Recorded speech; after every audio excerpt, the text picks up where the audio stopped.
Welcome to a day in the life of a student for Rockwall Independent School District, the Remote Student Edition. The first thing that we want to do is we want to start off by defining your school day. When you're a remote learner, sometimes it's easy to let time slip by, but you really need to define what your school day is. We'd recommend you stay with an 8 to 4 schedule that you'll use if and when you come back to school for the hybrid schedule. But if not, you need to define your school day, whether it's going to be 10 to 6 or if you're going to be a night owl and work later in the evening.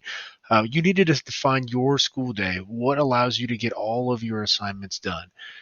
We'd also encourage you to build in breaks and plan for meals so that way you get a break from the computer screen and you feel like you have a chance to engage with friends and do other activities and make sure that you keep yourself healthy as well. And we'd ask that you plan it around work and chores and care for other family members and siblings, and you have to plan all those things around. So you need to define your school day. The first thing that you need to do is prepare for the day. Define and set your alarm. So when are you going to start school? When are you going to take a break? When are you going to do lunch? And find a time that you're actually going to end your school day so that way you know when you're going to finish the day. And you need to identify a clean and quiet place for you to work. It could be in your living room, or it could be in an office. It can be in your bedroom, as long as you set it up the right way so that you have a clean, quiet space to work. The first thing that we're going to ask you to do is you're going to log into Canvas for all your classes. You need to go ahead and click on the district calendar, and you need to define what kind of day it is. So when you see what kind of day it is, you're going to say, oh, it's going to be an A day for me as a remote learner. It's going to be a B day for me as a remote learner, or it's going to be a Wednesday in which I need to go to all of my classes. So the first thing that you need to be able to do is you need to be able to define what day it is for you. Then for each class, you're going to review the assignments that are available in each class and complete the daily engagement assignments. It's really important that you complete those daily engagement assignments for each class so you can be marked as present in each class. You still are required to teachers are still required to take attendance daily for you, so you are required to engage with these assignments. As you do the daily engagement assignments and complete them, you can look at the assignments that are available for that day, and you can identify if there's any synchronous activities. Now, synchronous activities are ones that you have to be logged in at a specific time for that class. So maybe your teacher is offering tutorials at 10 a.m. in Algebra 1, or maybe there's going to be a group discussion at 11:30 in your IPC class. So you're going to want to be able to identify those synchronous activities, and once you have an idea of what the assignments are, what the synchronous activities are for the day, you should go ahead and plan out your day. You should start off every remote learning day by looking at what you need to do and what synchronous activities there are, and you should set a schedule for yourself and say, okay, well, I'm going to work on Algebra 1 from 8 to 9, and I'm going to work on English 1 from 9:30 to 10:30. So you're going to plan out your day, focusing on the synchronous activities first.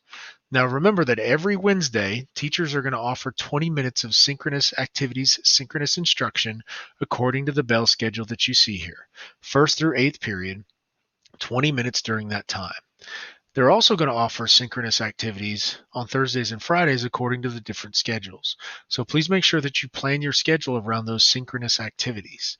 And then plan out your assignments. There's a couple of different ways you can do it. You can rank your assignments by difficulty, by the amount of time. You can follow a traditional schedule and say, hey, I'm going to work on specific classes at specific times. You need to find out what works for you, but you really need to plan out the day so that you don't get behind or you don't get distracted from what needs to be done. Then you're going to work on those assignments. You're going to have a checkoff list as you go through and make sure that you complete your daily assignments. One of the things that you're going to want to watch out for, are there any assignments or projects that take multiple days? So you may get into something and say, oh, I have IPC projects that's going to take 3 or 4 days. That is not a chance for you to put it off, but you can set specific targets for you to accomplish every day. And then you want to make sure that you submit all the assignments in Canvas so that you get credit for the work that you are doing at home. So you're going to run into trouble at some point. You're either going to have a concept that you don't understand or you're going to have some technical difficulty. The first thing that what you ask you to do is try and problem solve. So just take a step back and say, okay, what is my issue? Is my issue one where I don't understand the content, Or is it an issue where I'm having difficulty with the technology itself? So there's a couple of options that you can do. If you are having problems with the technology itself, you can go to online campus learning at rockwellisd.org and you can email them, or you can call that phone number to see if there are any technology problems that they can help you with. If it's a problem with the course content, we'd ask that you use this as an opportunity to show grit and perseverance and try and push through to understand the topic. Now, we understand that that's not always going to work, and we would encourage you to ask a friend if they can provide some support. It's cooperative learning. So ask a friend and say, hey, do you understand this, or can you explain it a little bit better? You can also use this as an opportunity to ask your teacher. Now, your teachers are going to be available in multiple avenues. They're going to be available via email, class discussions in Canvas. They're going to be providing feedback on assignments and instruction. They're also going to be available with some synchronous tutorial times. For those of you on the hybrid schedule, you will also be seeing your teacher 2 days a week, and so you can ask questions directly in class as well. But this is an opportunity for you to problem solve. One of the good things about this, or one of the opportunities that we have here, is the vast majority of our students will take an online course or an online training module at some point in the future.